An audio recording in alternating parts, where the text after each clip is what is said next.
All right, everyone, welcome to night 2 of the Business of Being a Teaching Artist. Thank you so much to those of you that are returning for the second day here. I am thrilled to introduce for the second night in a row, Jef Lambdin, who is going to be working today with some really wonderful partners in South Carolina to talk about the relationships of teaching artistry. Take it away, Jef. Well, hello, webinarians near and far. Welcome back to all of you, and welcome to any of you who are new to us. This is the second installment of the South Carolina Arts Commission's inaugural professional development workshop for teaching artists, titled The Business of Being an Arts Grow SC Teaching Artist, Nuts and Bolts, an overview of what you need to know to grow your business as a teaching artist. All right. I'm Jef Lambdin, as Ashley said, and I am a teaching artist and your host for all of these professional development workshops.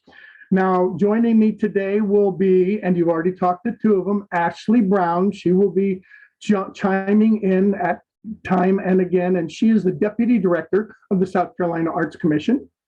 Also, we have Amanda Noyes, who is running the ship today, and she's up there. She is the K-12 coordinator at the South Carolina Arts Commission, and Kimberly Mott is the Arts Education Director at the South. Right? Did I get all the titles right, you guys? Yes? Okay. At the South Carolina Arts Commission, and they're with us. As well as today, we have Ava Hughes from the Chapman Cultural Center and Lori Patterson, the Arts Coordinator at Pine Street Elementary. Now, we will be hearing from all of these strong women later, okay? Just to remind you, today's event will be 2 hours long. We are going to cut it a little short today. It won't be quite 2 hours. Apparently, the South Carolina Arts Commission computers are migrating. All those electrons are migrating precisely at 6 o'clock. So we need to end a little bit early, between 10 minutes and 5 minutes early, so that we can download this presentation before the computers go whack. Okay, so just so you know, it'll be a little shorter today. And this is the second of a 2-day webinar. We've designed today's event so that a topic is introduced. After the topic will be a short time for questions. Today, your questions can be typed into the chat, or you can electronically raise your hand at the end of a section. Okay. Now, before I introduce you to our guest speakers, I'd like to thank everyone who joined us yesterday in installment 1. I hope the presentations covering contracts, insurance, calendars, fees, marketing, Arts Grow SC, and the South Carolina Arts Directory were helpful. Okay. All right. I think that's all the housekeeping. Amanda, if you could give me slide 1, please.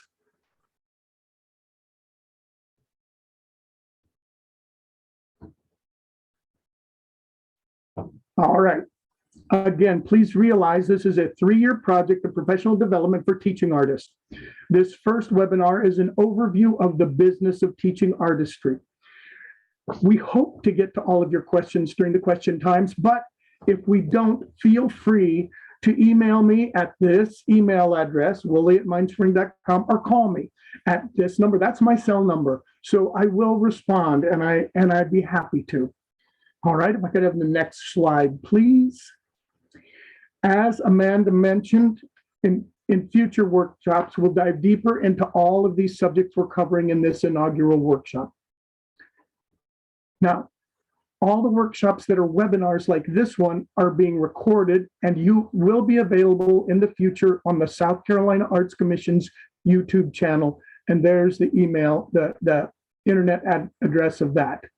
I also want you to know that as a registrant to this webinar, you will receive an email announcement when the recording is available. So you can do your review. If you'll stop sharing the screen. Without further ado, I would like to introduce you to the Arts Education Coordinator Director at the Chapman Cultural Center, Ava Hughes. She deals with 1 million teaching artists a year and 3 million schools. So, and I don't exaggerate. Ava, take it away.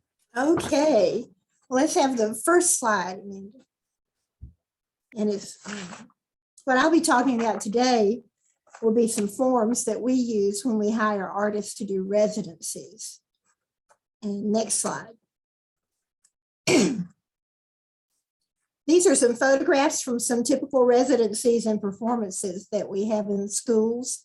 We have a diverse group of artists and schools that we work with, and we're always glad to have them. They're very colorful, so I thought this was better than just looking at words for a second. Next slide, Ashley. Okay, this is our pre-residency planning form. We have all of our artists and teachers plan the residency before it starts. And this is to help them think about things that they have to cover during their residency week. Sometimes residencies are spread out over a few weeks, maybe not 5 contiguous days, maybe it's a day a week for a few weeks. It just is whatever works for the school and the artist together, that's the way it works. So this is the basic form. Just fill out the name of the school, the host teacher and their grade and the subject area, the artist name and discipline, dates and times of the residency visits, and the dates the planning occurred. We like to know how far ahead you've planned, the residency title, if there is one, and then goals of the residency. You need to figure out what you want to accomplish during that week.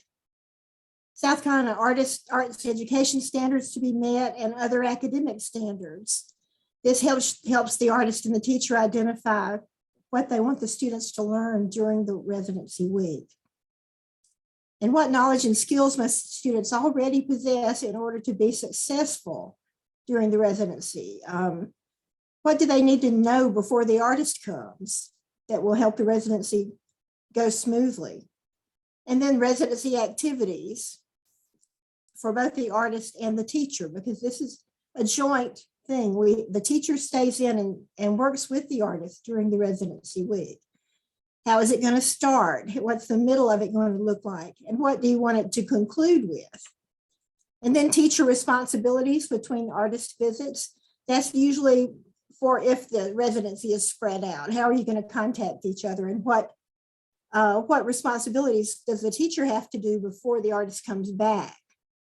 Sometimes, for instance, if it's a residency doing a sculpture with Bob Doster, for instance, they have to do some designs before the artist shows up, or they have to have things drawn out on a paper with their design before he comes. How is that going to look, and what has to be done before the artist comes back? And how will communication be handled between the artist and the teacher? And how will student learning be assessed? How are you going to know what you've accomplished and what the students have learned? What materials must the school provide? They need to know that ahead of time, so you have your materials on hand first. How will instruction be adapted to serve students with special needs? Who will write publicity about the residency, and how will that be distributed? Will any school policies have to be changed, or schedules to accommodate the residency?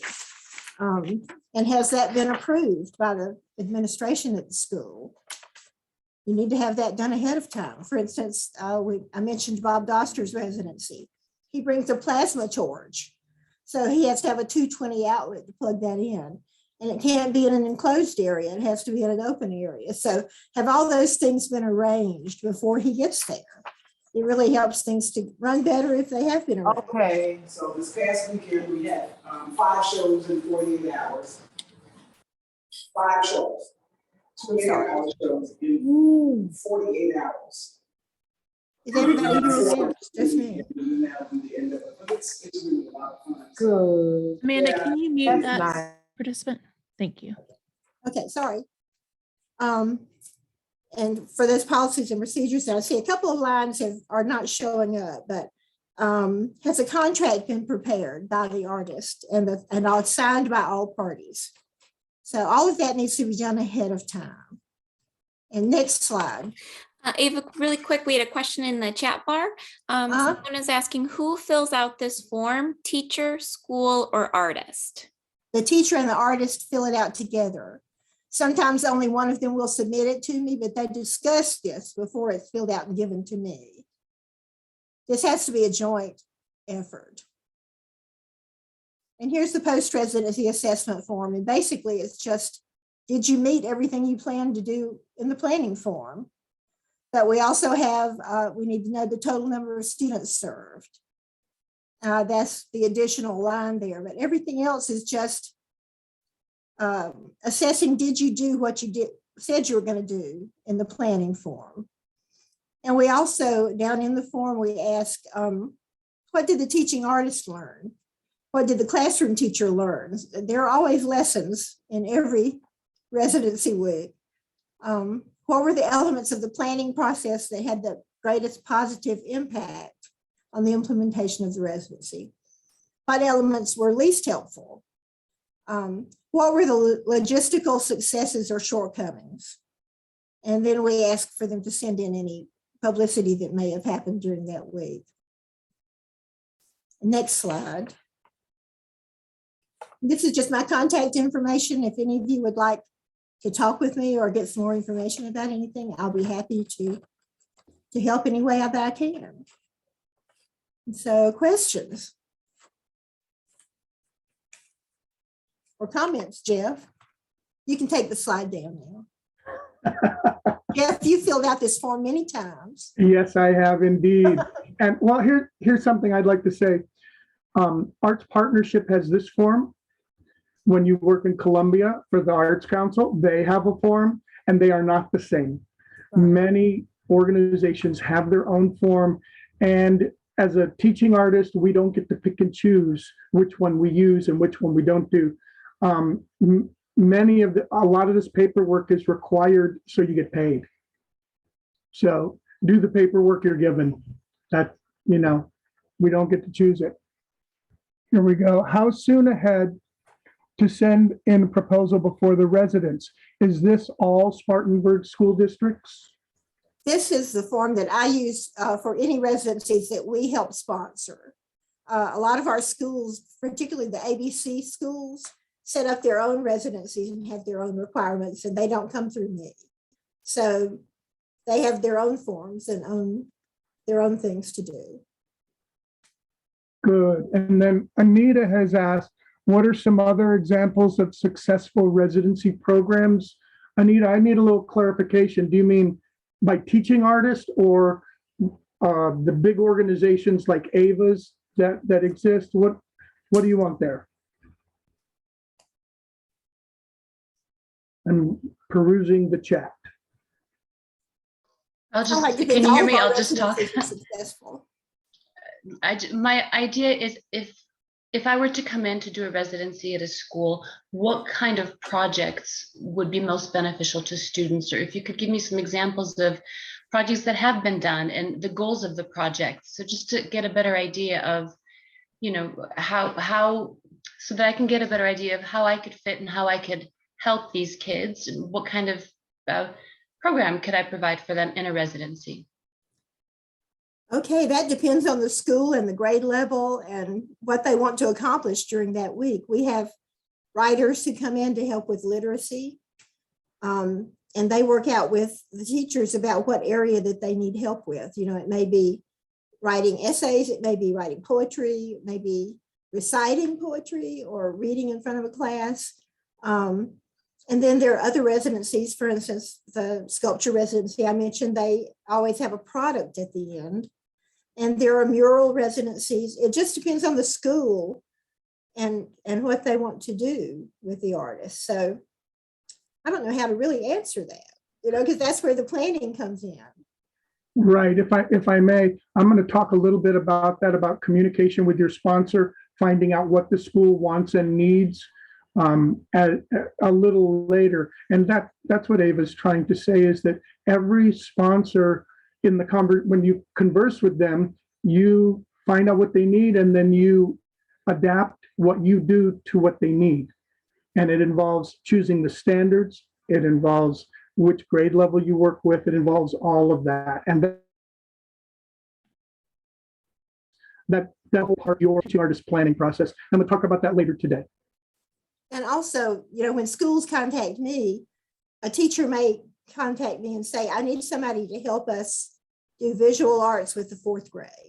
And we want to do this kind of project. And then I'll go through the directory and try to find artists who do that or who sound like they would be able to do that and come up with a program. And then we put the school in touch with the artists and they choose the artist they want to use. And then we negotiate the contract and go from there. So. Ava, can I ask a question? Sure. How do you use that post-residency form? So for you as Chapman Center, what do you do with that? Do you use it for growth for the artists and the and the we use it for teachers? assessment and growth and change. If there's something that went on that didn't work, for instance, the question about what was helpful in the planning process, what was not, we adjust. It's always a spiral or, of presenting, plan, present, assess, tweak, plan, present, it's a constant. And if there's anything that needs to be discussed with the artist, we'll discuss that with the artist.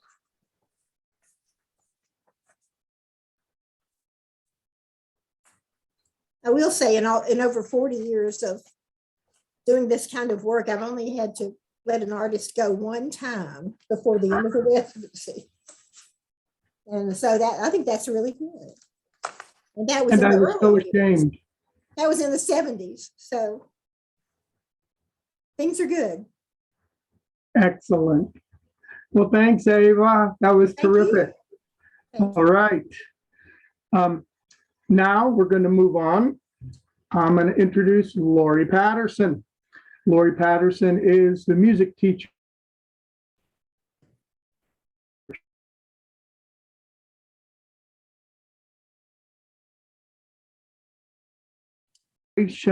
She walks on water, changes water into water things. And you guys just froze, didn't you? You froze at least. Okay. I definitely don't walk on water. Okay. We heard music teacher, but we didn't hear where she is. Okay, and arts coordinator. And I've had the pleasure to work with her for many years at Pine Street. And Lori, take it over. Hi, everybody. I hope I can answer some of your school questions. It's very much like Ava was saying, many districts and many schools work differently just because of the parameters that are required by their legal team, by their school district, by their superintendents, by their school boards, and then whether or not they're working within the parameters of given grants. So hopefully I can answer some of those questions for you. I will do my best.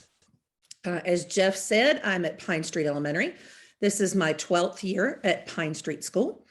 When I came into Pine Street, I knew absolutely this much about hosting residencies and contacting artists and writing grants. So if I can learn, I promise you've got this. My titles do really involve, I'm the DAP grant manager, for those of you who are familiar with the Distinguished Arts Program grant. I assist with the ABC project grant, and I chair our arts committee along with another fabulous teacher. Some of you may know Susan Woodham. Ashley, if you could go ahead and share my PowerPoint.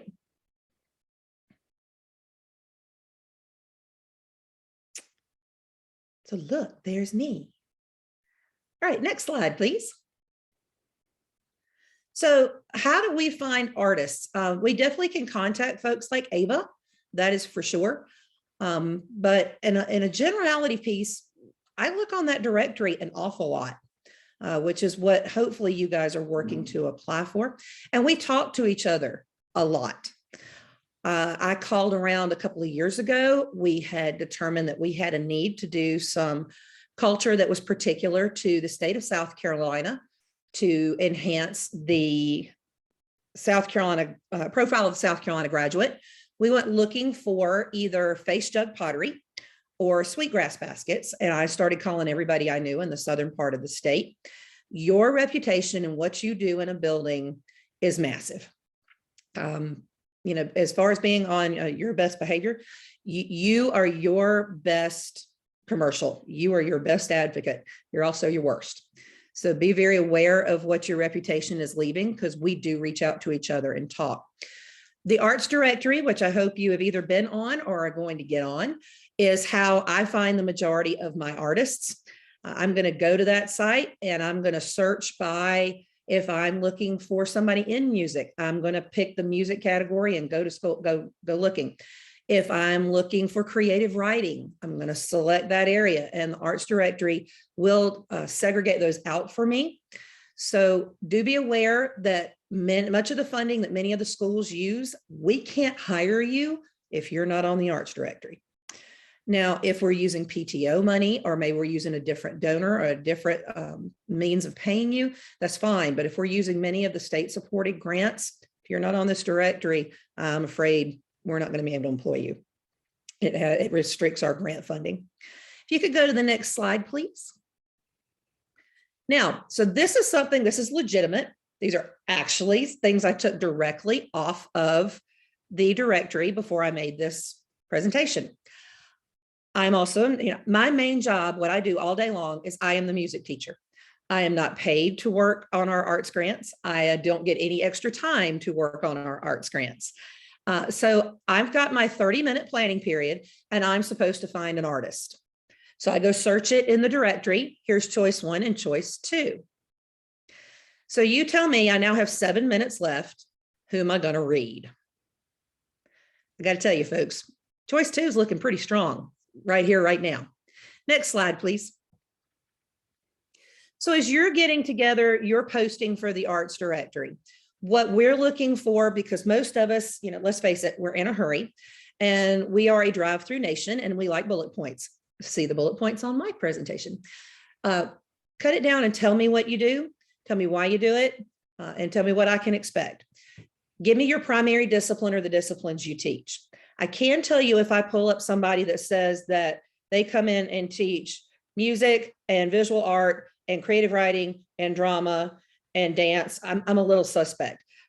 Really hone down, what is it that you do? And if you do all those things, be able to back it up.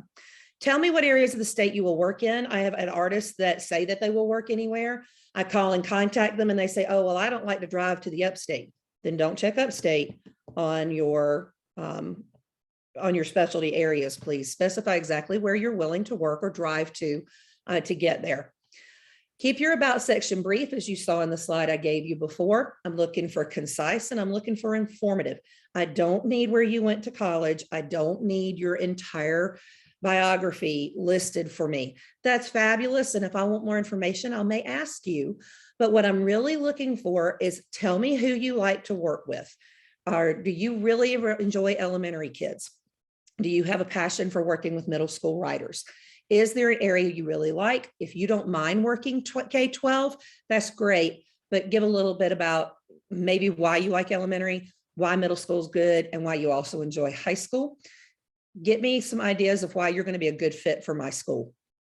Tell me what you're really going to do in my building with my kids. If you're doing music, are you going to compose original pieces? Are you doing a clay medium where everybody's going to take home a piece? Are you dancing in small groups? Do you have to tell me absolutely everything you're going to do? No, but you guys know your craft better than anybody else. Sum up what you do and tell me about it. Get my interest, so I'll call you about doing a residency. A picture of you is not a bad idea, particularly with all the security parameters that go on now. We want to know what you look like and who's coming into the building.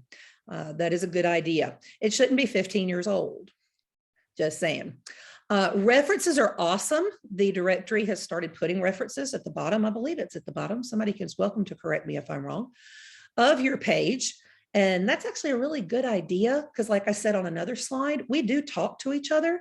So if I go and look and I'm looking for a residency in Spartanburg, and I notice that maybe Sharon Doyle, who works out of Woodland Heights, has had great things to say about you, or Cindy Riddle, who happens to be on this call, has fabulous things to say about you, I'm going to be a whole lot more likely to maybe give you a call.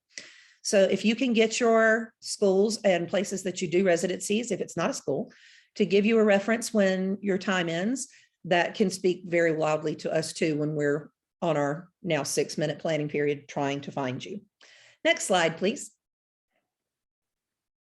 So what do you need to ask when I call? So if, let's say I'm calling, one of your first questions are, who's my client? So for you, that would be things like, am I working with first grade? Am I working with 7th grade? Am I working within the school? Am I working in an after school program? Just because you're working in a school with a school district does not necessarily mean that the school district is your client. So do ask questions like that. 9 times out of 10, it's going to be, but it may not. We actually have a boys and girls club that works within the building. So if they go into a partnership and I help them out, it may not be District 7, maybe the Boys and Girls Club. So who's your client? What age and grade level are you going to service? Your goals for the residency. What do they want you to do? And that sounds silly. And some people don't know what they want you to do. And that's where forms like Ava's really come in handy.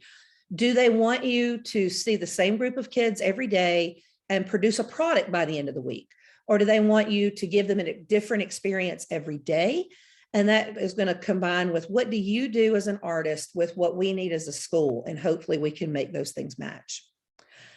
How many sessions and how many days are you going to instruct?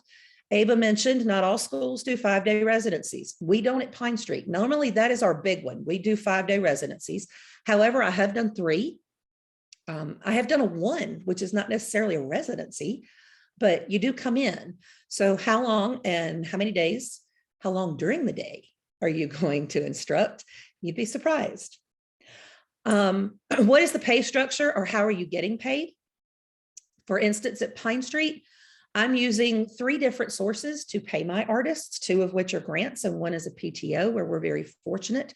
But how are you getting paid? That may make a difference, particularly if you are not on the South Carolina Arts Directory, because again, there's times I can't pay you if you're not on this directory.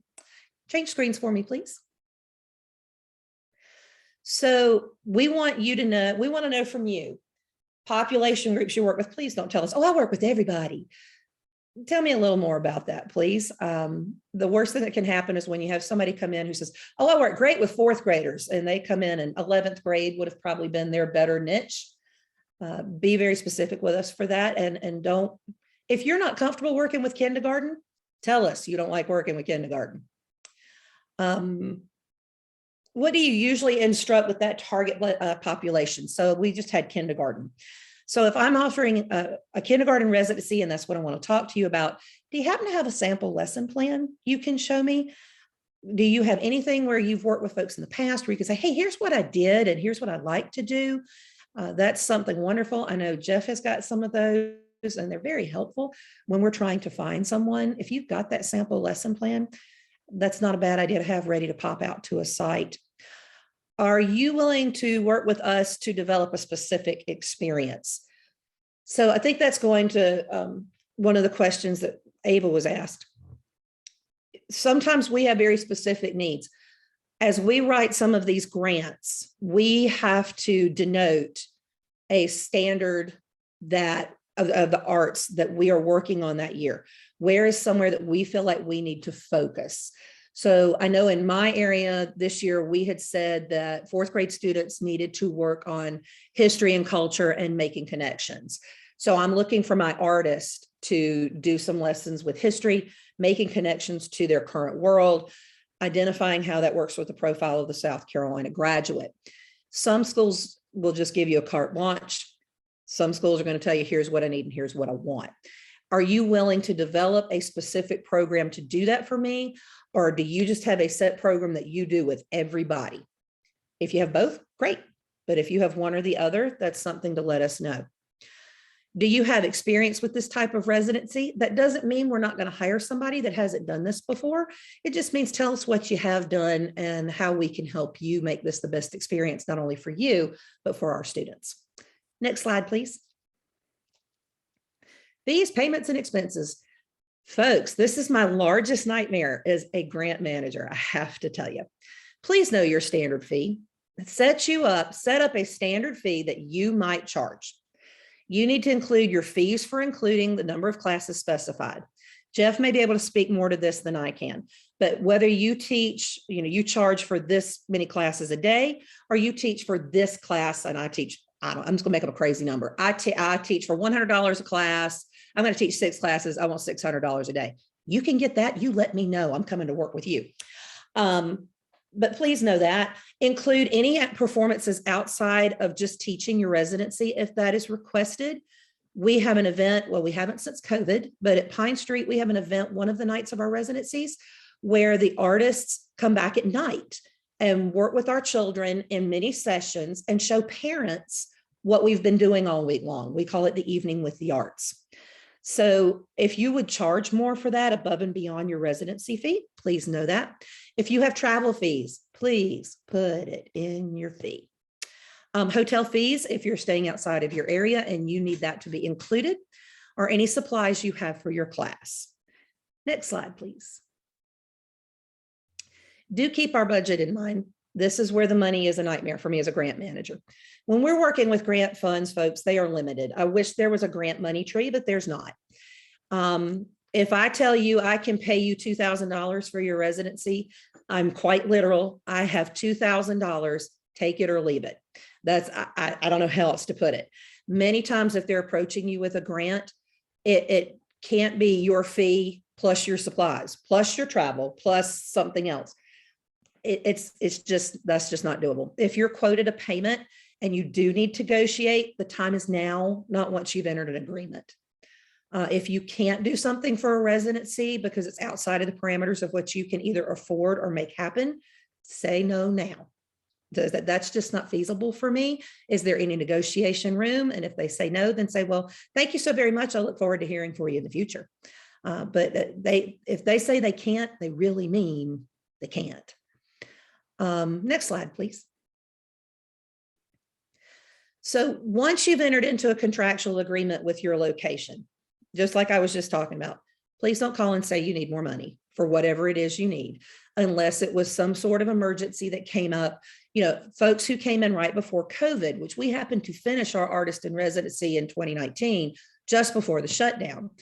If that were to have come up and all of a sudden we had all needed masks or we had all needed electrostatic cleaning before that, sure, that's something that was not anticipated, that I'm going to start approaching anybody and everybody to help you pay for that. However, though, as I mentioned, please don't come back after you've entered an agreement and say, oh yeah, I need $700 for, I don't know, Jef happens to do scarves, but you don't tell me that after you've committed, please. That's something I can't usually make happen. Don't ask for travel expenses. Once you've entered the agreement, they need to be made clear from the get-go. Lodging arrangements. Pine Street tries to get a hotel room for you sometimes. Depends on how far you're coming and how long you're going to be there. Do understand that we have to work with what's called the GSA. If you're not familiar with that, don't worry about it. What it basically means is there is a set amount according to grant funding that we can pay you for a hotel stay and we can pay you for your travel. And that's not negotiable. It is what it is. I think right now it's like 56 cents a mile for travel, maybe 57. And then the hotel varies per city that you're staying in, and it's quite low. So do be aware of that. Geographic hotels may only have a few hotels in the area that can fit within that price range. So determine who's going to pay for your lodging expenses up front. Are you doing that as part of your fee, or are we doing it in with part of your residency? Next slide, please. Don't expect a per diem. That should be within your expenses. We're not going to be providing meals. Love you, I'm sorry. So what you need to do is, a lot of artists will bring their meals, bring stuff that you need to eat. The school's not going to be able to do that for you, especially if you want to come in and eat in the mornings. Typically you're running in between the time that the kitchen's open, plus school breakfast, God love them. I think I would leave that one. And a lot of hotels, we've run into this several times, may not have their breakfast options, even if you pay for them, open in time for you to report to the school. We may need you by like 7:15 in the morning, 7:30 in the morning, and they may not open their breakfast options until 7. So do keep these food things in mind, because we sure hate for you to show up hangry and work with our kids. Next slide, please. We need you to be on time. The end. I don't know how else to say that. If you know that you're supposed to start teaching at 8 a.m., please don't start in the door at 7:58. You're going to give me a heart attack. Please be early is always better, but definitely not ever, ever, ever late. If you even think you're going to be late, call somebody. Communicate your needs. If you need help unloading when you get there, let us know that. We'll be glad to help you. Most schools are more than happy to help you. I do know our custodial staff will bend over backwards. They just have to know you need it. They've got so much going on their normal schedule. Make clear any times you had things you need when we get into the contract. Do you need time between classes to either set up or clean? Do you have a limited number of classes you can do before you take a break? We run into that with African drumming. Some of our teachers want to put 5 and 6 classes in a row. Your hands would fall off. So think about, do you need time in between?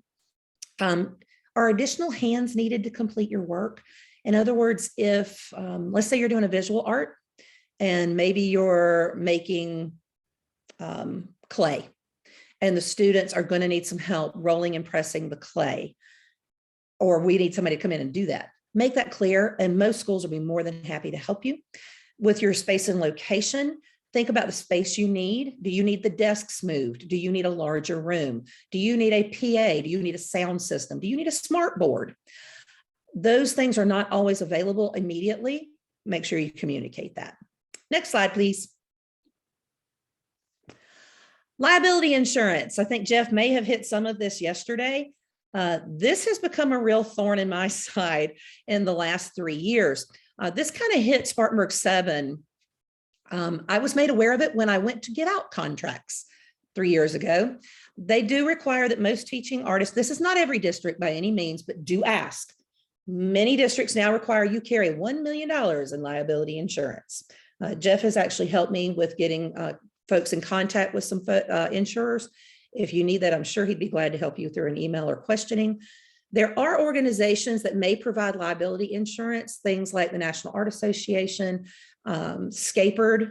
For those of you who know Scaperd, may be able to help you out with that. I know the Music Wiggum does not, but look around. There are some ways that you can make this happen without cutting so far into your bottom line that there isn't a bottom line. But look around for that and know that it's coming. It's not something I can get around. If you don't have it, my district won't let me hire you. Go ahead, please. Some things that would be really nice if you could, please know the standards that you're going to be doing for the visual and performing arts. Those can be found at ed.sc.gov. And you can look into the visual and performing arts and find your standards. If you need help with that, ask your cooperating teacher. Most of them will be glad to help you. Think about if you would provide a study guide or a summary of your residency. That's really nice. It goes to what Ava was saying about letting us know what you're going to do, or if we need to have anything prepared for the students before they meet with you. When you're done, if you can send us a wrap up of what you did, that's great too. Next slide, please. So I'm going to move into what you can kind of expect from us as a host. So real quick, I'm going to check the chat and see if I need to grab anything. Yep, nearly all of them do require insurance now. Please, please, please, please consider that. So I'll keep rolling. What can you expect from us? Let me preface this with this is just for Pine Street Elementary and Spartanburg. I've mentioned the grants that we receive and that we have an extremely nice PTO. This is not going to be your experience at all schools, but let me just, here's what we do. All right, next slide, please. We determine who we need to bring in during the spring. So about now, I'm about to kick my committee into gear, and we will meet as a committee to determine who we think we need to bring in next year. Again, that is usually determined by a needs-based assessment. And we'll go looking for artists that can help us fulfill those needs and provide, usually we're trying to provide experiences for students that they can't get during the school day. Pine Street is extraordinarily fortunate that we do have all 5 of the performing arts in the building. However, because of scheduling, our 5th grade cannot get dance and our older kids don't have drama. So those are our needs. I know I'm going to try to fill drama for third, fourth, or fifth, and I'm definitely going to try to fill dance for fifth. On the likewise side, younger kids can definitely benefit from more movement. So that's kind of how I start looking for my artist. I'm going to reach out to returning artists and get a verbal commitment for service. I'm going to call them and say, hey, here's the dates we're looking at. We loved having you last year. Are you interested in coming back? And if not, I go looking. I'm going to call you by phone most likely first. I know that sounds really strange, but a lot of times, particularly in our district, our emails get blocked. So I may actually call you by the telephone. Please make sure you have a phone number listed on the South Carolina Arts Directory and that it's a number you actually check and will answer my call. We'll actually verbally talk about what grade level you're serving, my expectations, when I think that's going to be, and exactly what I can pay you. Because again, I'm coming from grant funds. I'm going to tell you, I can pay you $2,000.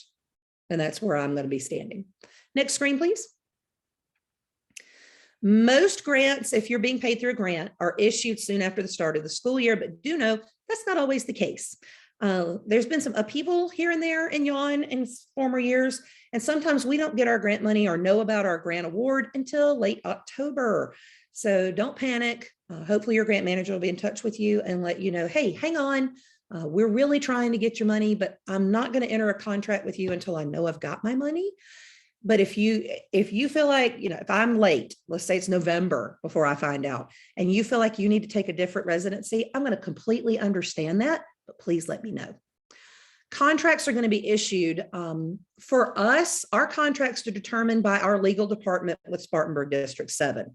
I don't get to change one word of that contract. What I can do is in the back, it's going to say contract includes, and that's where I'm going to write up what we expect from you during the residency and what you can expect from us. Next slide, please. So the contract should also state how you're being paid. Are you being paid through grant funds? Are you being paid through the PTO? That's going to help you know a lot in your processing as to when that check's going to arrive.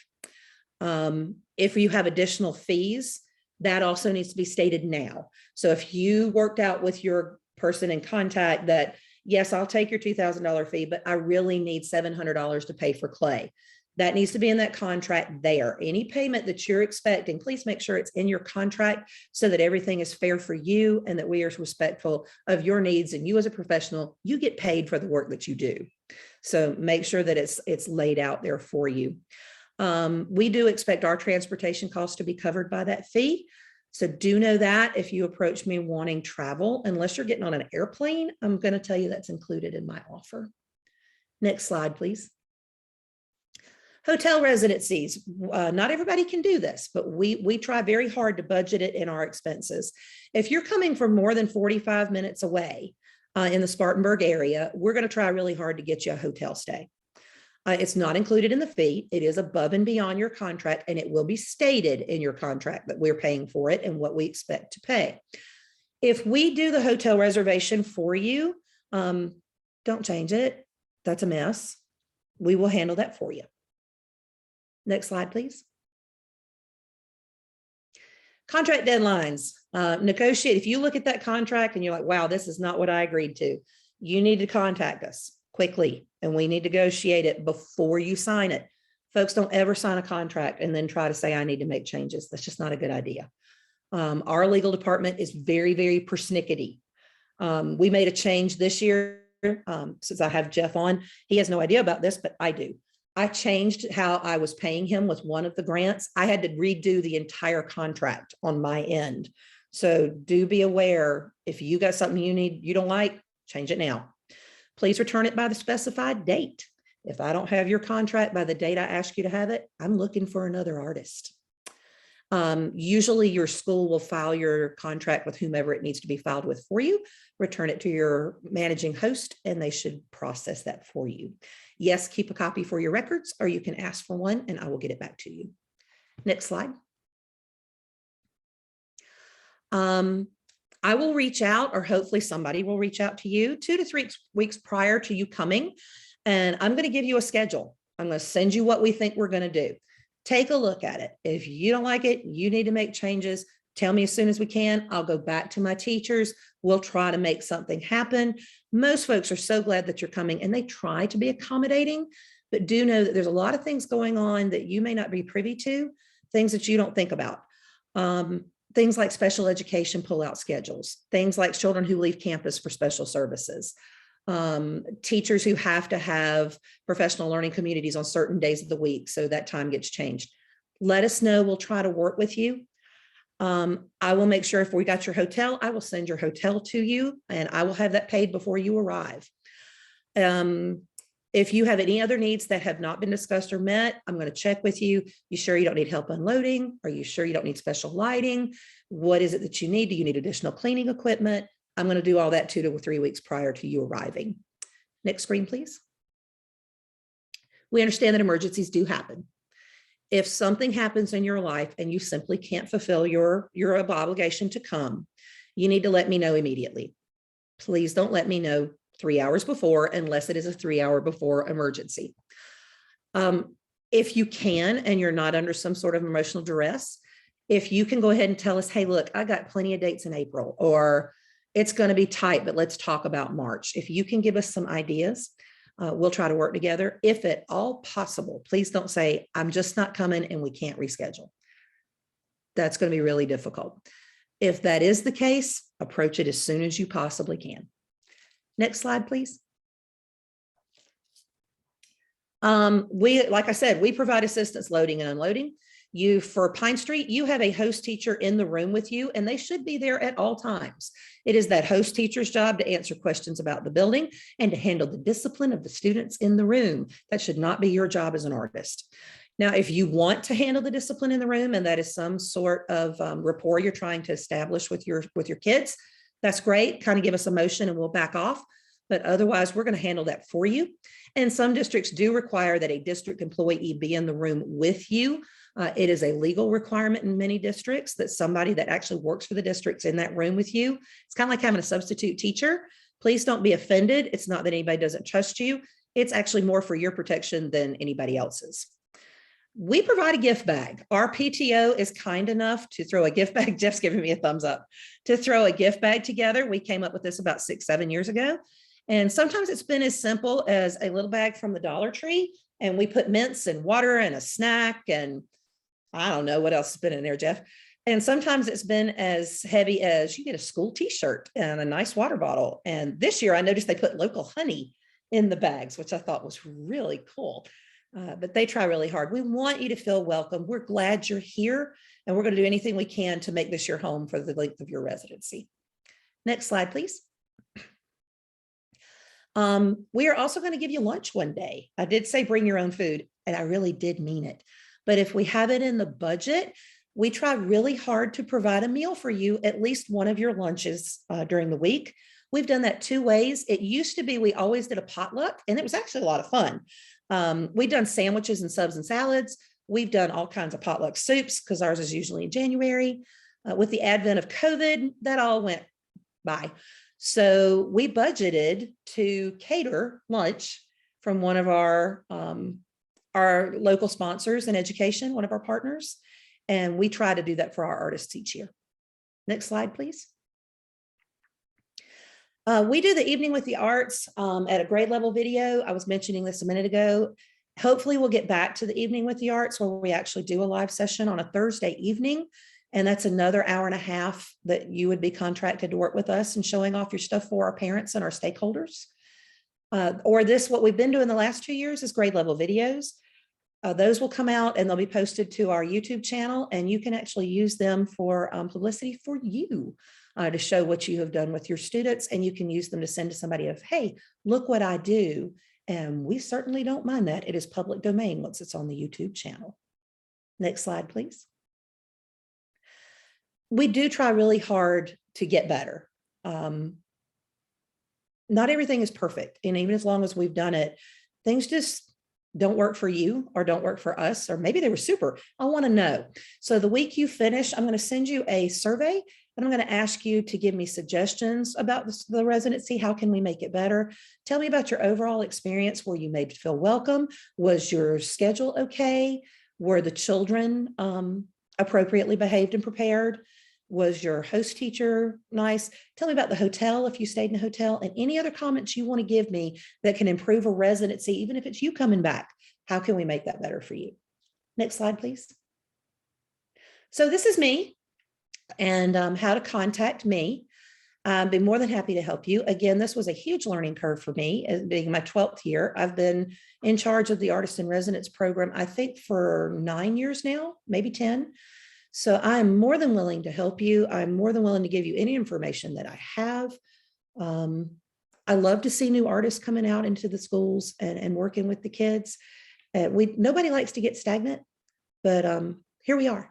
So you can stop sharing my screen, Amanda, or sharing your screen.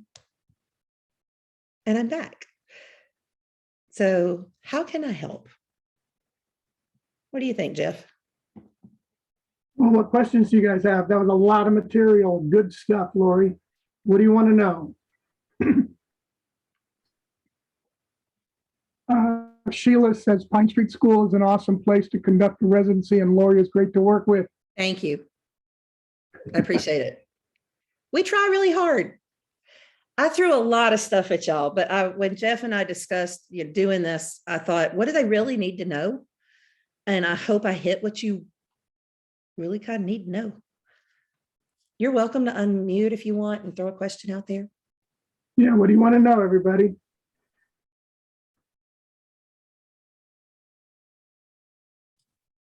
All right, background check. Ava just mentioned that before an artist is allowed to come into a school, a background check has to be done. And it's done on the state system. So as an artist, I have to provide them that information. And it's good for a certain amount of time, and then they ask again. Amanda, is the Arts Commission doing that for artists on the directory?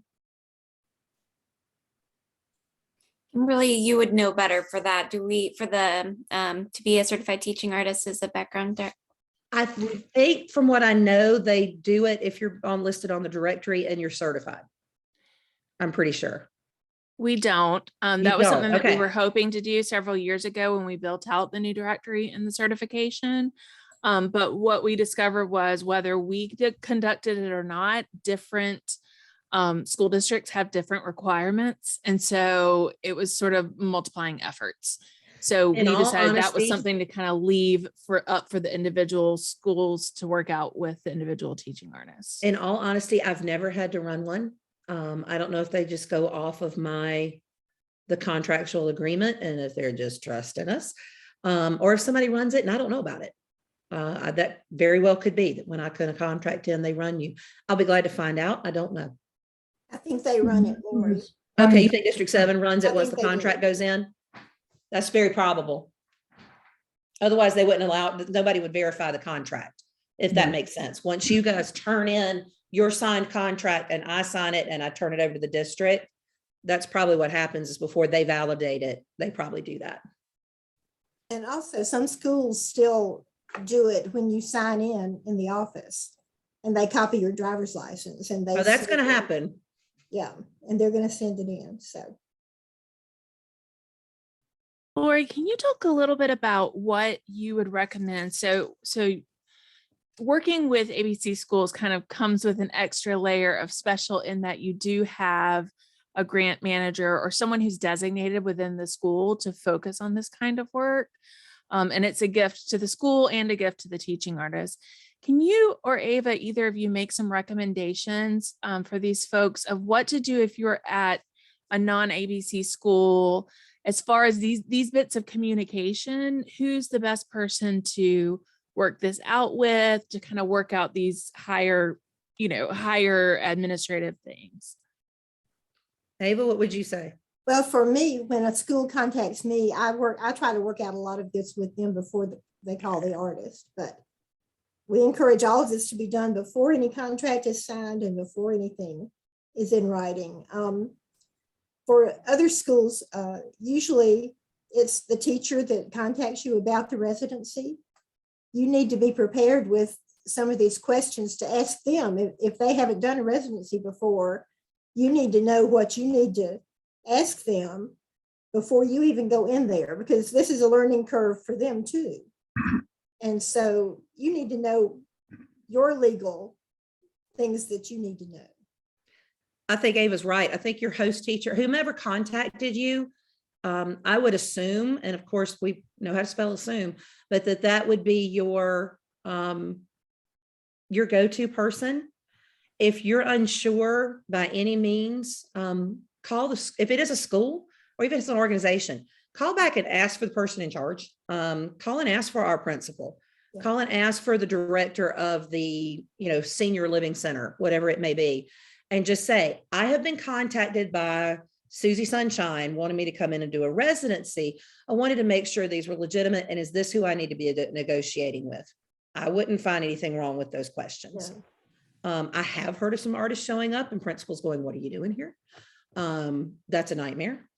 So yeah, I would think you could just call and say, hey, I've been contacted about a residency and I've been speaking to so-and-so. Is this the right person I need to speak with? And if somebody didn't have an idea of what was going on, it'll be a red flag and it'll get solved. If you don't do that, you might not get paid. So yes, this it's is in your best interest. So is spring by April, time of the year up to besides the direct reasons, is there a way to share projects and photos? Oh, I'm sorry, I'm muddling the chat room. Hello, Cecilia. Cecilia was asking, would it be the time of year to plan for the upcoming school year residency? Jef might be better to answer that than me. I can tell you from my platform, most of the grants that I write and submit or that my team writes and submits are the big ones are usually due in April. So that's when I'm planning. Just because I planned it doesn't mean I'm going to get it.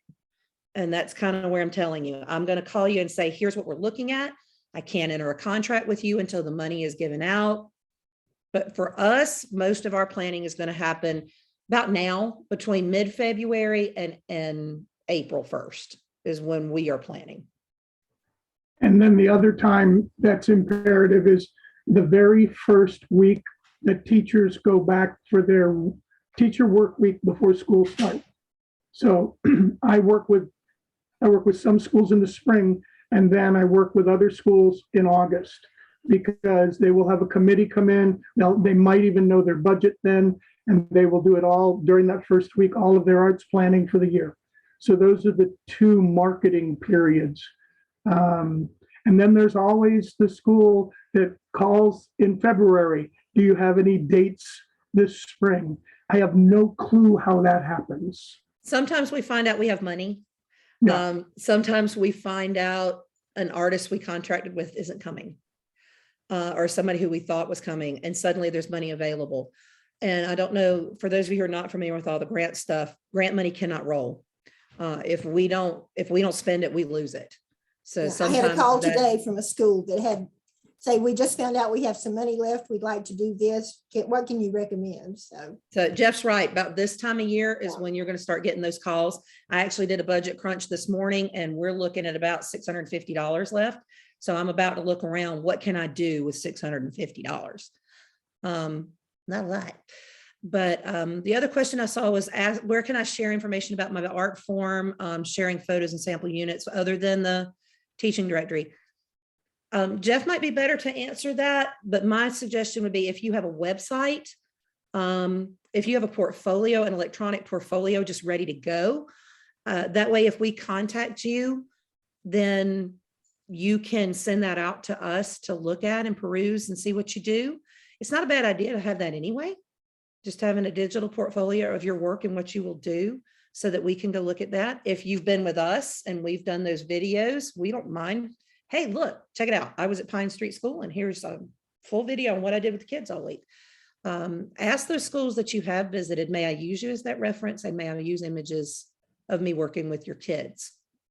That said, just because we ran into it recently, if you do choose to do your own photographs at a school, particularly a school, we are aware, but you may not be. There are children who cannot be photographed in that building. So you may want to ask if you're planning on doing your own promotional videos and photographs before you put anything out there. We've got some kids that they cannot be photographed, and it's not because mom and dad are particular. It is a safety issue, and some of these children are actually in protective custody. Okay, so don't start snapping things and putting them out there on Facebook and Instagram and hooly whatagram. That's getting into some things you may not know about. If I can chime in, Lori, Sure.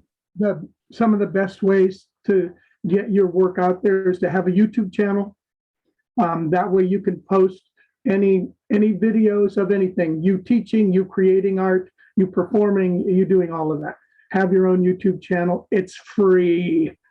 Okay. The second thing is on your website, like Lori said, you can write blogs, and all of those keywords that you use, the Google search engines hunt for, and will bring them to the top. If somebody is looking for an artist that works in clay and has red hair and manicures himself regularly, I mean, all of those, whatever your keywords are, those search engines are there for that reason, and they are so much more algorithmic than I am. So that's the way to think about it, to get the word out about what you do, communicate it through the digital media. That's where a lot of those bullet pointed lists ideas come in mind.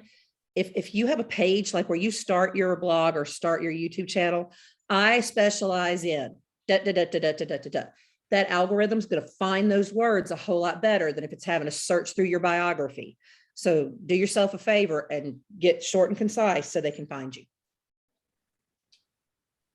And you can do that in your website. You can, when you're creating it, you can click on keywords and just list them.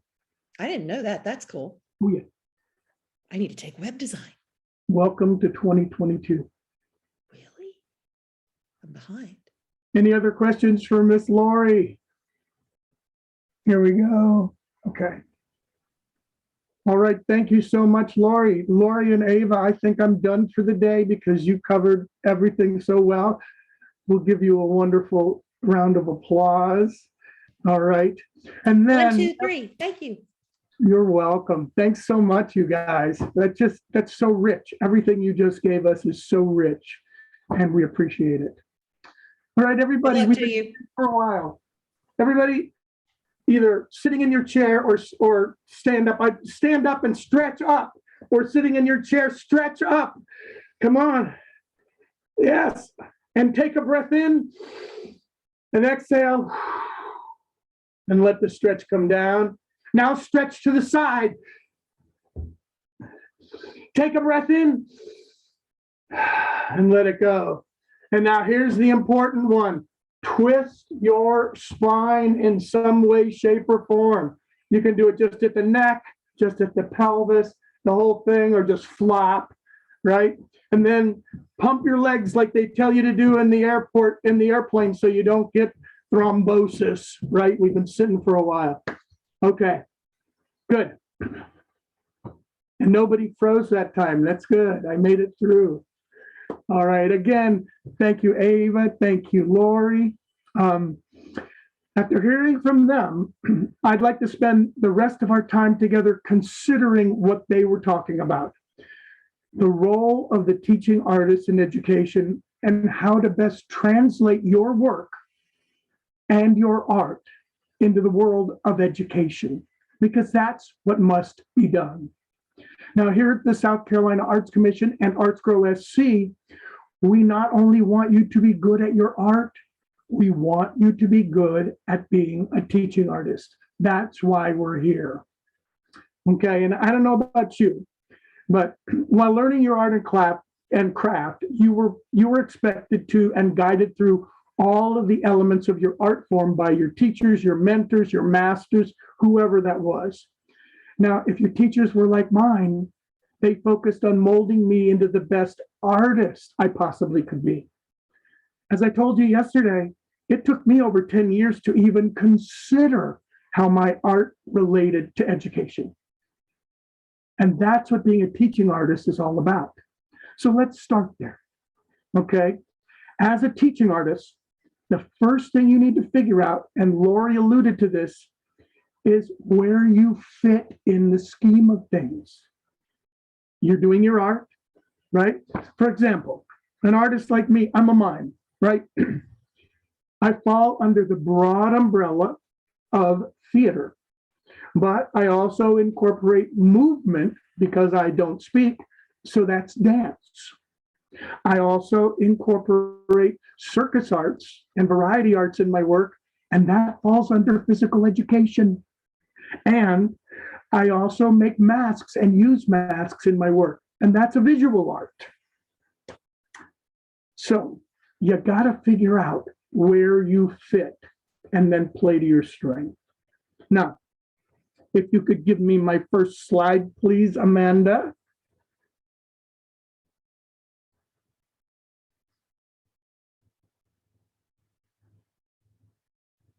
There you go. All right. In South Carolina, the art forms listed in the visual and performing arts standards are music, theater, dance, visual arts, media arts. And if you notice, creative writing is not there. Creative writing comes under the English language arts standards, and we consider it an art, and you can come into a school to do creative writing elements in your work as a teaching artist. What did Cindy just say? Right, and then I was going to talk about design too, right? So they're the standards, and then all of them have an element of design. Okay, so first you determine where you best fit and you go from there.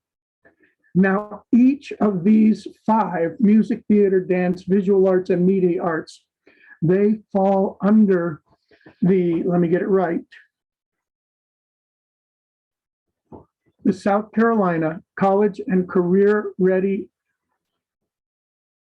Standards for the Visual and Performing Arts Proficiency. I think that's how it is, right? Okay, so you figure out where you fit. And then, like Lori said, for those of you artists who cross disciplines, make a choice. Pick your strongest place and go with that. Because if you say, I do this, and this, as Lori said, it may not make sense to the sponsor. Yes, you may be a dancer who works in pottery, but tell me what that's about if you are going to try to sell that. Okay? So I could have the next slide, please. We've been alluding to this. For a teaching artist, the South Carolina College and Career Ready Standards, they're the bridge that you use to make sure that the content you are sharing artistically interfaces with what the students need to know and be able to do after you've finished working with them. You're the artist and you're in education. And if I could have the next slide, please. Now, the South Carolina College and Career Ready Standards are the result of a process designed to identify, evaluate, synthesize, and create the most high quality, rigorous standards for South Carolina students. The standards are designed to ensure that South Carolina students are prepared to enter and succeed in economically viable career opportunities or post-secondary education and ensuing careers. And as you can see, I've got the address right there on the bottom of where you find these standards. And as you can see from the slide, each subject has its own standards. You can see in this slide, English language arts, mathematics, and science. And if you were to scroll up on this page, you would see all of the rest. All right. Could I have the next slide, please? Now, most of our work as artists can be found under this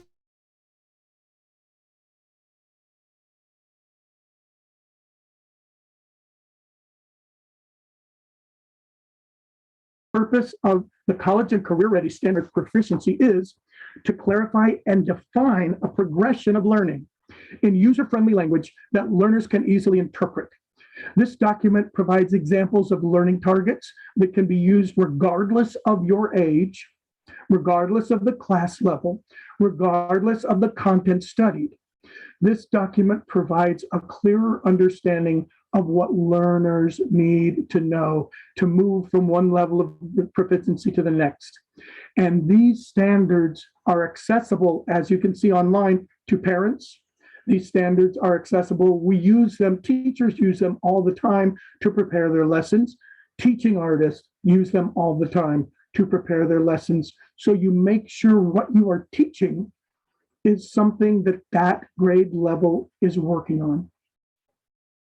Okay, if I could have the next slide, please. Now for teaching artists. The purpose of the South Carolina College and Career Ready Standards for Visual and Performing Arts Proficiency is to guide the learning toward more functional goals, to provide examples of learning targets. Now, that means lesson scenarios, whatever you're going to be doing that can be used across ages, class levels, or content studied, and to clarify the skills needed by the learners, the students, as they move from one level to the next. If you'll stop the share. So you guys, the standards are our bridge. We have to, as teaching artists, become well-versed in them. Not just our art standards, but also what I happily call the non-art standards. And so you have to know the science standards and the health standards and the PE standards, or have a working knowledge of it, right? You need to know that the standards for each subject are agreed and created by committees, and they are revised on a regular basis, sometimes 3 to sometimes 7 years. And each of those committees is already working on the next standards because the world changes. We don't need the standards of 1850 to work with our students today. It's a different world. So they're always updated. And that means as a teaching artist, you have to stay current, right? The new science standards, for instance, in South Carolina, moved one whole subject that I use in my lessons from 7th grade to 6th grade. And when they come online next year, I will no longer be able to teach what I have always taught in that lesson in 7th grade because it's in 6th grade. So I'm going to have to come up with, in a school I return you year after year to work with the science classes in 7th grade, I'm going to have to come up with a new lesson. I'm going to have to come up with a whole new residency. And we don't get to choose. Again, we have to be the flexible ones. These are the standards. I'll teach to them. That's my attitude. And I encourage you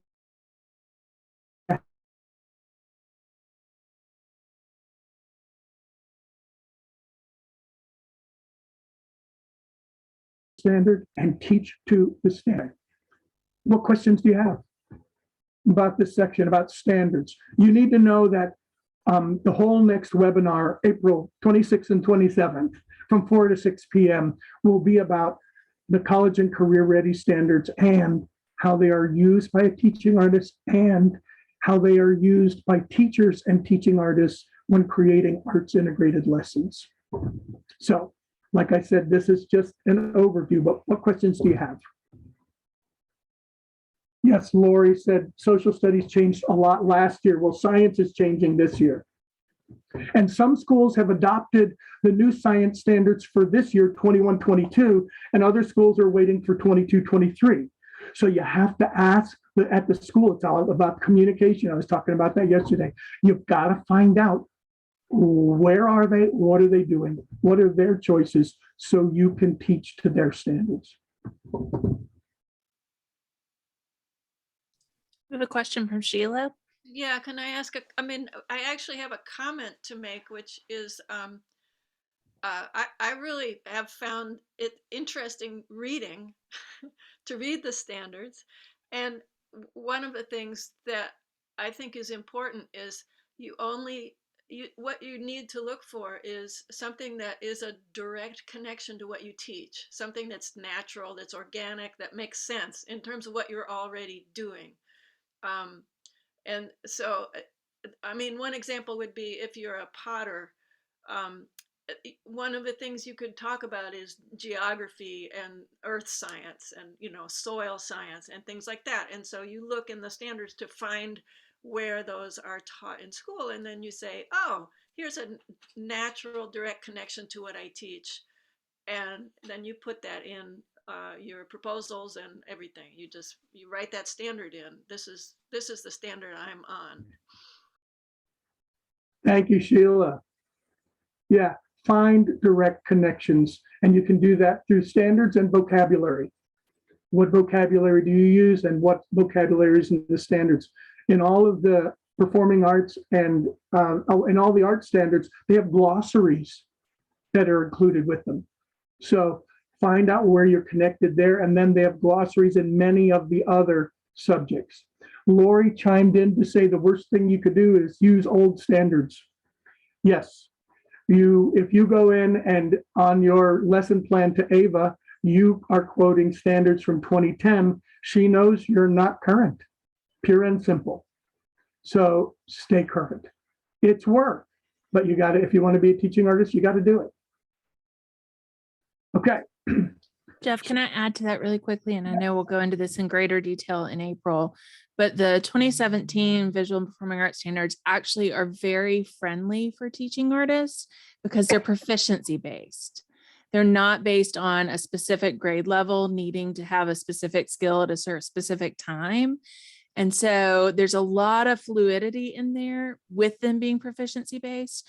And unlike some other content areas, they actually are very friendly for teaching artists. So don't let it intimidate you. I would even say it's forgiving, because as a theater artist, I may have an exercise that I love to teach. I can find a standard that fits it. I can always find something. And because they have so many levels of each standard, you can ask, are the students in this particular grade level at this particular school, what level are they at? And then you can arrange your teaching artistry around that.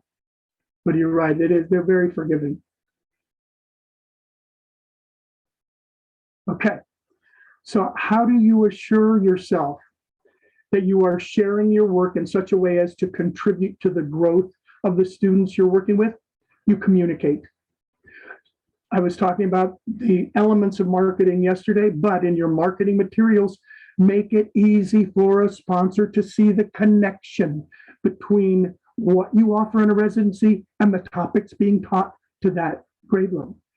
Then when you're talking with a prospective sponsor, highlight how you supplement the ongoing work of the classroom teacher and with your work and your art. Then a week before I arrive at a school, I send my study guide. Lori talked about this, right? It's a good idea to prepare your sponsor and the teachers so they know about you, your art form, and what you intend to do. And that makes them feel much more comfortable with you arriving. Okay? Now, keep the study guide simple. I remember when a certain agency was requiring their teaching artists to have 70 and 80 page novels about what they did. And I can tell you, no teacher is ever going to read all that, nor are they going to ever find your great suggestions in that tome, right? So this is all about preparing the school, the students, the teachers, and your sponsor for your arrival. So Amanda, if you'll give me my next slide, please.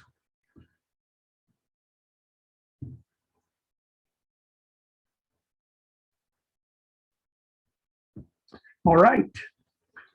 Now, my study guide is 6 pages long. That's it. And as you can see from the list, I have a photo of me. Lori said that's important. I usually put a photo of me on the cover of it, performing like this one. Then I have a definition of what we're going to be doing. If I'm doing a mime residency, I define it so that the teachers know my definition. There are so many times when different people think differently about art forms. that you must be clear about what you're intending to do. This is where I'm coming from. All right. Then I put a brief history of mime into the study guide so that the teacher can share that with the students, and they also get boned up on that particular topic, because after I leave, they have to answer all the questions. I include a short biography about me, and literally it's short, it's a paragraph. It is not a vita at all. And then sample learning targets. What are we going to achieve in the class? Then I also include an introduction to my classroom activities. I tell them what I'm going to do. Finally, I suggest activities that the teacher can do before I arrive, and I make little lesson plans, and they're in my study guide. And after that is a selected bibliography and selected media resources. And Sheila says she includes suggestions for post-residency activities too, not just pre-residency stuff. All right. So if you'll stop sharing the slide, Amanda. What questions do you have?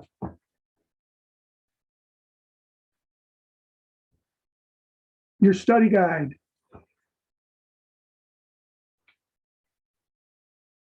We're good? Okay. All right. Okay, so you've prepared. You've arrived.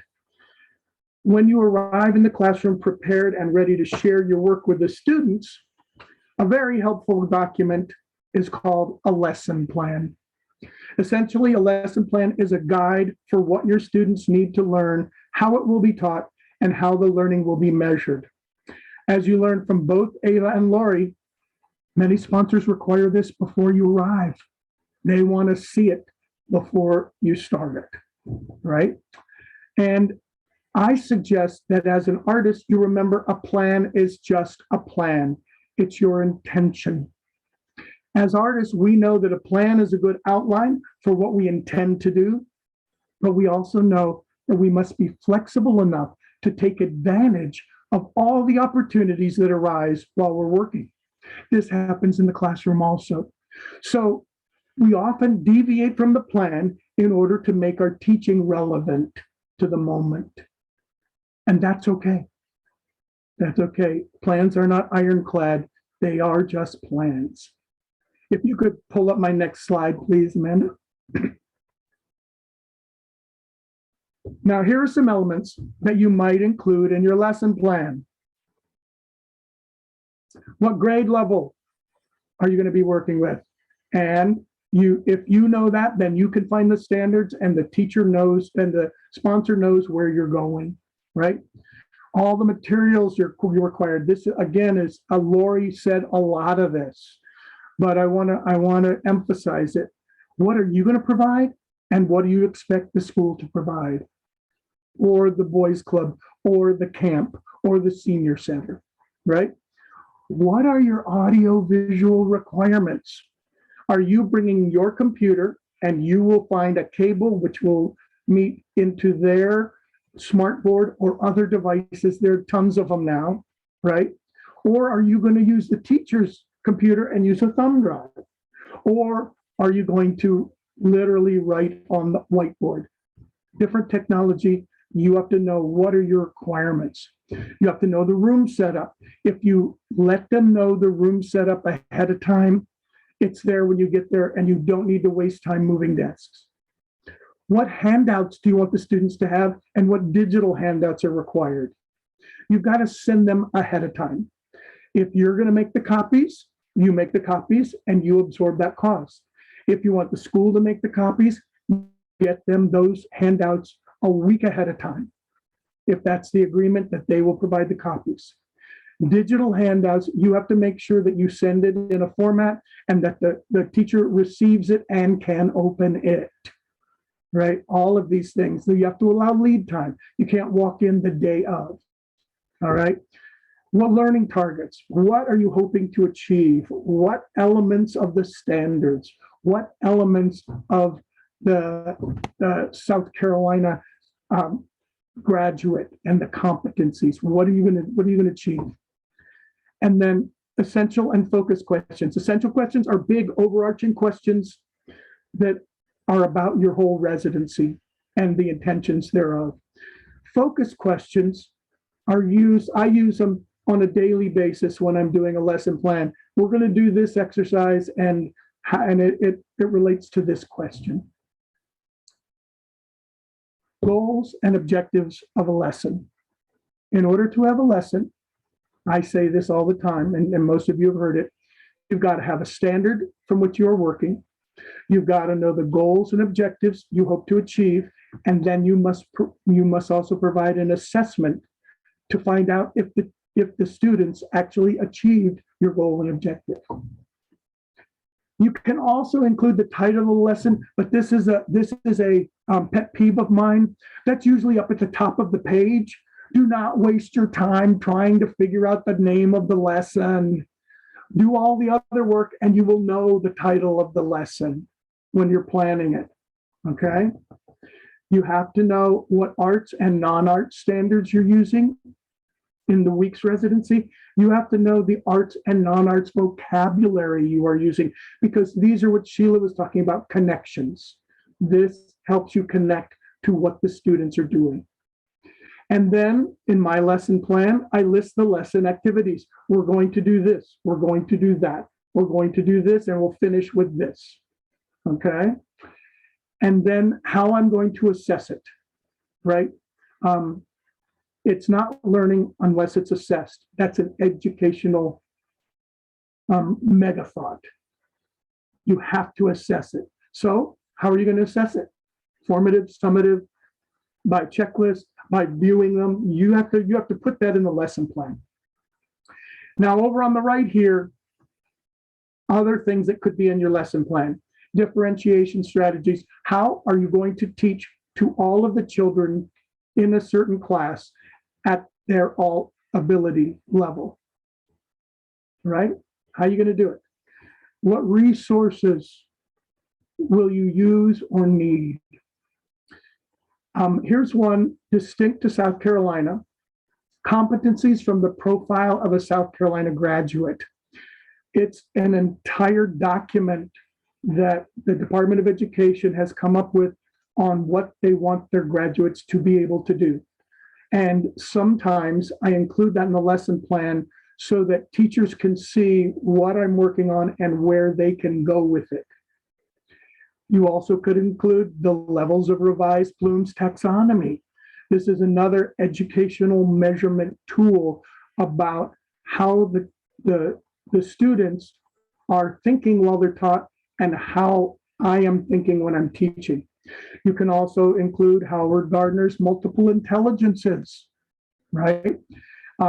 Because that's another part of the educational world that deals with not only differentiation, but learning targets and resources.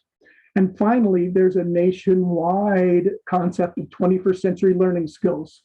Just like South Carolina has graduate competencies, a whole committee of business people got together and came up with learning skills that they want workers to have.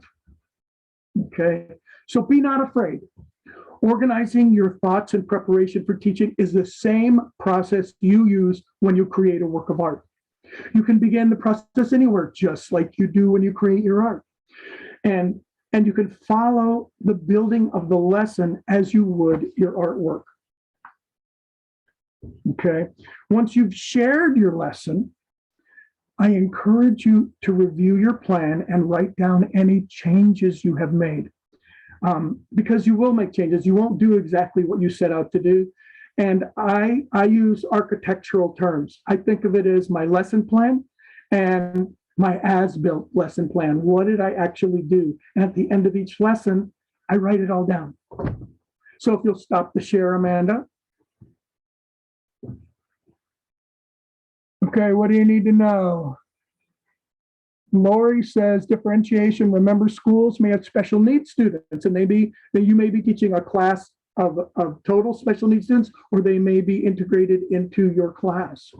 And that Those needs may be academic, social, emotional, and so ask your host what populations are in the class. That's fair. You're not intruding when you ask that. And then you can make modifications. Thank you, Lori. Oh, and Ashley put the official link to the South Carolina graduate profile. Good, and it's new. They have the new one now with all the pictures and arrows and color and stuff. It's actually quite cool. So what do you want to know? Lesson plan, we're good?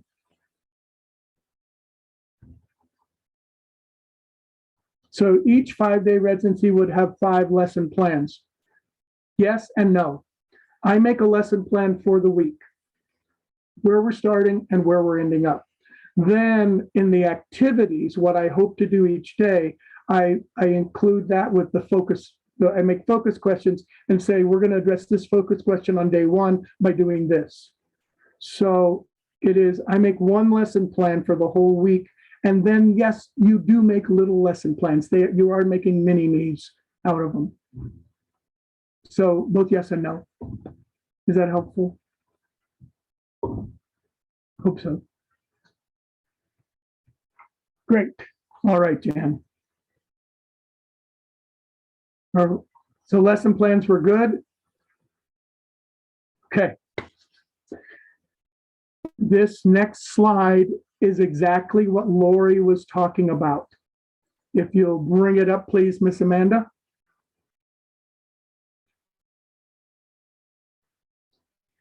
This corroborates Ava's form and what Lori was talking about. I'd like to consider briefly how to prepare for a residency once you've agreed to do it. And these are questions. I have this written out on a checklist when I'm talking to my sponsor, either on Zoom or on the phone or electronically, right? Very simple. What will the schedule be each day?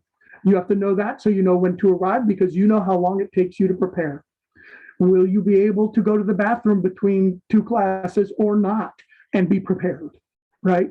That's why you need to know the schedule, okay? Where are your classes going to be held? Are you in the gym all week long and the students are coming to you? Or are you, as we say, on a cart, going from class to class, because it will change what you do and what you can achieve, okay? How do you want the room set up? As I said before, and Lori said, if you do that ahead of time, it's ready when you walk in and you're not spending your class time rearranging the room.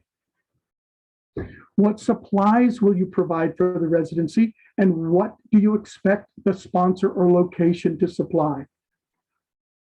And that's simply a checklist. What time is the school open? You know, if you have to get to a place 2 hours before you start and your first class is at 8 o'clock, you got to get the building open at 6, right? If you know it's a 2-hour setup. Or as they did at Pine Street this year, they let the artists come in on Sunday and load in and set up. And then everything was ready for those artists who had more stuff, and they could walk in a little later. But you also have to know when the school is closed. If you're a potter working with a kiln to fire the students' work and you're trying to get it done, you have to leave when everybody leaves the building. You don't own it. So you have to know, when does it close, all right? Who will be your contact person on site? Very often different from the person who hires you. So that's information you have to talk about ahead of time so that when you are there, you know who to talk to. You have their cell phone number, you have their email address, you can text them, you can message them. That's important. Who do I talk to? If you make a mess, who do you call? Not the Ghostbusters, right? They can't help you, and probably many people can't help you, but it's good to know that ahead of time. It's one thing I ask before I go into a school, long before, and they will very often give me the name of the principal or the head of maintenance or the maintenance person that really likes the arts. And that person is your go-to person. They can make your life easy. And this was alluded to in the previous conversation. What credentials will you need when you arrive in the school? You guys need to know that schools today are locked. You have access as an artist through the office. You have to sign in every day and sign out every day. And it's done with a computer, and all the systems are different. Some of them, you hold your license up to the screen and it reads it. Some of it, you put it in a little machine and it slides it back and forth. Some of it, you do all that and it doesn't know who you are anyway. And you have to have you have to type in your license number. What that's doing is that is connected to all the databases for safety, the SLED database, the database about people who owe their spouses money. It's collected to everything. So you have to have those credentials with you when you walk in. So ask ahead of time, what do I need?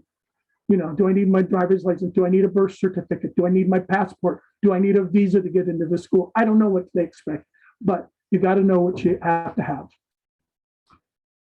Where is a bathroom I can use?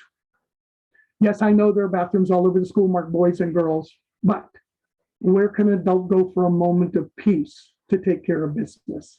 Always a good question. Where is the teacher's lounge, the break room, or the workroom where you can have a moment of peace? You can get a snack, you can eat your lunch, or you can store your stuff. Where is a place you can put all of your equipment that you will need later? When I do a circus arts residency, I'm usually in a gym, and I ask them if I may put all of the things that I use into their closet. There's always a closet in the gym where they keep all of their equipment. And I put mine in there because they lock it every night. Okay. Where can you eat? Are you eating in your teaching room? That happened a lot in COVID. Nobody went to the cafeteria, right? Cafeterias are now opening up again.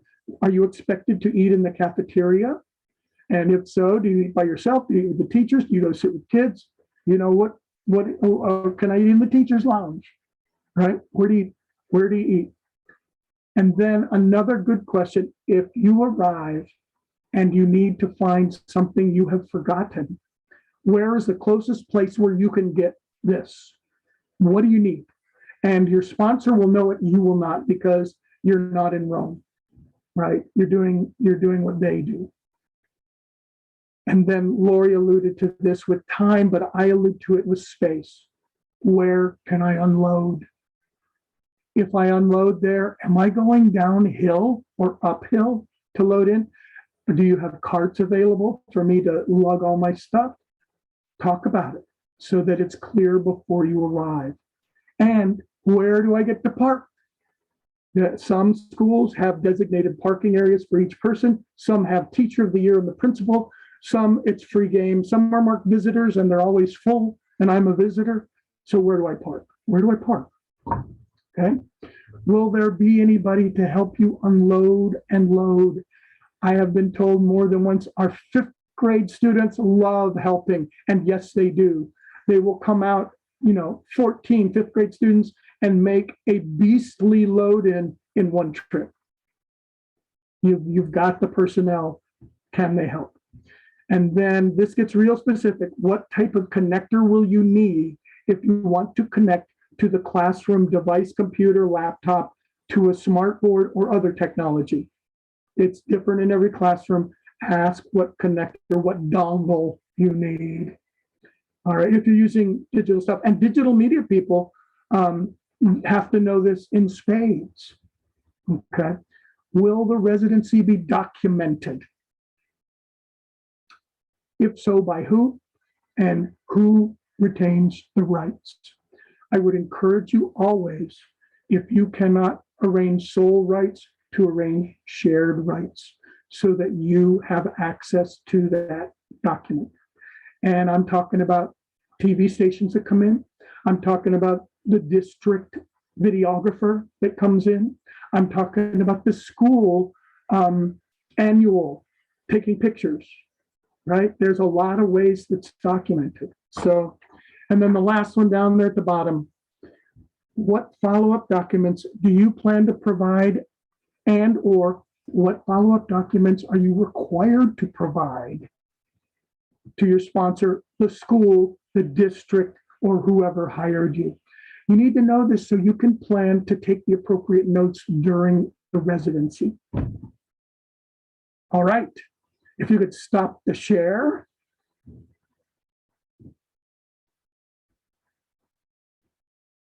The 17 questions of Jef, right? What do you want to know? What did I forget? What do you have? What do you guys use that I didn't use? What questions did you ask? And like I said, I have a document that I do. It's a checklist, and I allow space so I can write on it. When I communicate with the sponsor, these are the questions I ask.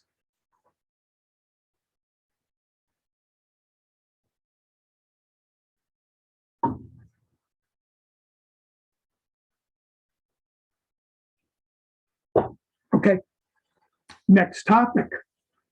A few thoughts about the interpersonal dynamics of being in residence at the school for a week. First of all, keep in mind you are a house guest. Everybody else is there before you arrive. Everybody else is there when you leave. You are the guest. You may be working with the students from only one grade level, a fraction of the entire student body. Those faculty and staff members not involved in the residency may not even know you are there. So you're a stranger. And I have been at just this last week, I was at a school, and as I was walking to work in a classroom, another teacher stopped me and said, "May I help you?" And I said, "I'm the mime and I'm working with so-and-so's class." And she said, "Oh yeah, that's right. But no, you're the guest, you're the stranger," right? Students who are in your classes, as well as students who are not in your classes, will greet you in the hall, right? Get used to it. Say hello, be cordial, right? This is your job. You have to be the poster child for good manners, right? I know we're artists and we're intent and we're like this, but you have to let that go. If you're artist in education, you are the guest, right? Make time to engage students, faculty, anybody for a moment, even when you're not in your classroom. Now, what I mean by that is it's a good idea for you to greet people. Don't wait to be greeted, right? It's the old Southern thing, howdy, and you stick your hand out and they have to take it, right? There is no if and or but.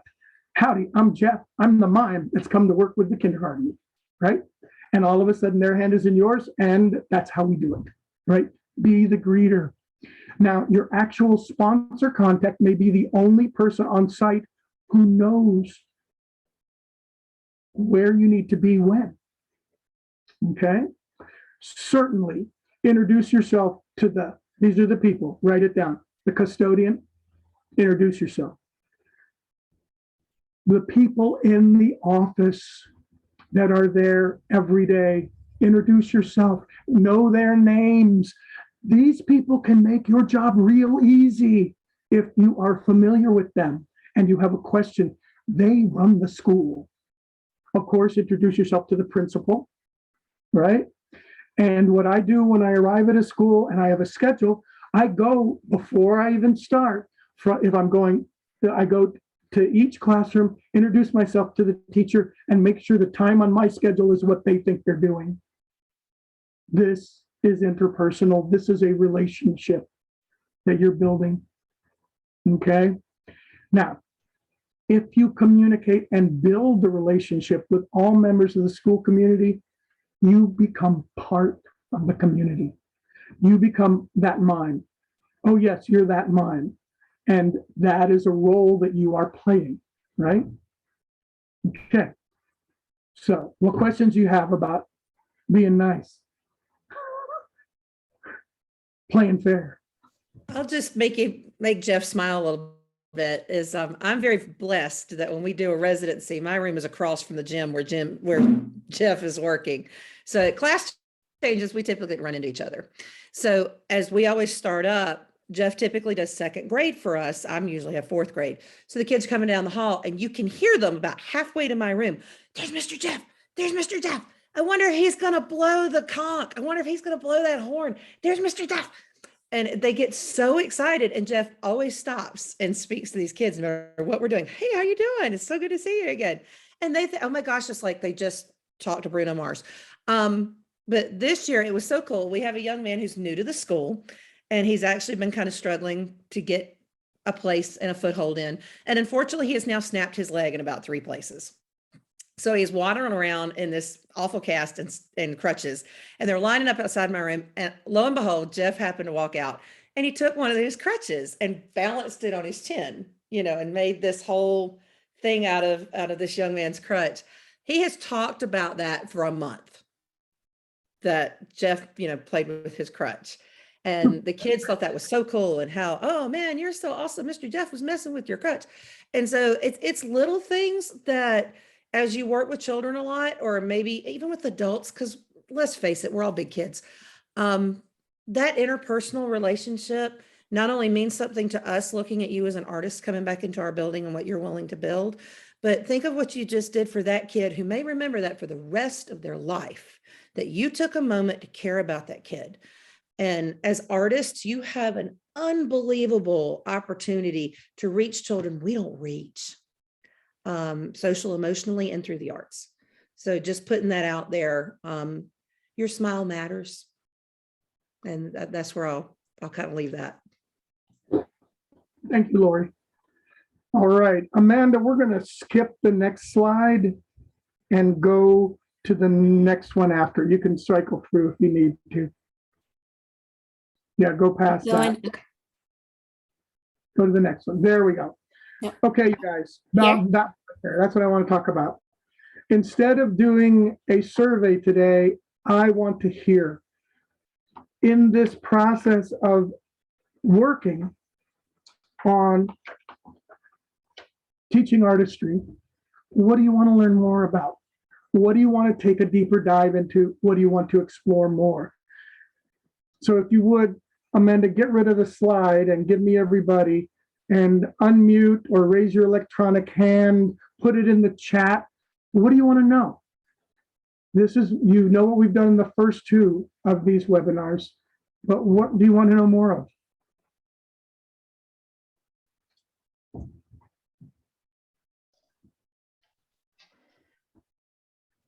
I guess I'll talk. I would love to know, this is kind of related to the question that I asked before, but I would like to know, I don't know, I have so many ideas of different things that I could do. And I've worked with kids and I've worked with scouts and everything. How can I take what I do? Obviously I have to go study the standards, but I'm looking for I guess more concrete examples of how I could take my art and make it attractive to school, or how I could promote myself, or how I could, make the connections with people in schools to learn, who do I talk to, not just kind of randomly, but how do I approach them? And how do I say, hey, I'm an artist and I do this. I haven't done, teaching artist work, but I've taught a lot of people. How can I go to the school and say, hey, this is what I do, and, what can I do for you? Or how can I help your students with my art? How do I, I don't know. I have too many questions going on in my head right now, but to come up with specific ideas of how I can, and talk to people. I don't know. I need to pick somebody's brain and get my ideas on paper, I guess. So. You are welcome to email me or call me, and I'd be happy to work on that with you. Okay. Yeah. And that sounds like something, Ashley and Kim and Amanda, that we can dive into deeper. And we lost you. More of. Okay. As I said, we're ending early. So Amanda, if you'll give me the next slide. I do hope you found the information provided in this, our inaugural webinar for the South Carolina Arts Commission Arts Grow SC Teaching Artist Professional Development Project. I hope you found it helpful. If you have any questions later, give me a call, email me. Our next webinar will be the 26th and 27th, and it will focus on the South Carolina College and Career Ready standards and how to use them when creating arts education residencies and arts integrated lessons. And if you go to our final slide, please. I'd like to thank all the partners that helped create this, the Arts Commission, the ABC Project, the Department of Education and Arts Grow SC. I'd like to thank Ashley and Kim and Amanda at the South Carolina Arts Commission. I'd like to thank Ava and Lori, who did great presentations today. So thank you very much, everybody. You can stop the share and we can look at each other as we leave. And Jef, before we say goodbye, I just want to give a special thanks to Ava and Lori for being here today. I think the information you shared was absolutely invaluable. Thank you so much. And a huge thanks to you, Jef. Thank you for getting us started with this series, for us diving into this really, really important work. You've done a great job, and we are really looking forward to our next session in April. So thank you so much, Jef. All right. So keep going to the Arts Grow SC website. Keep finding out what's new. And get on the directory, period.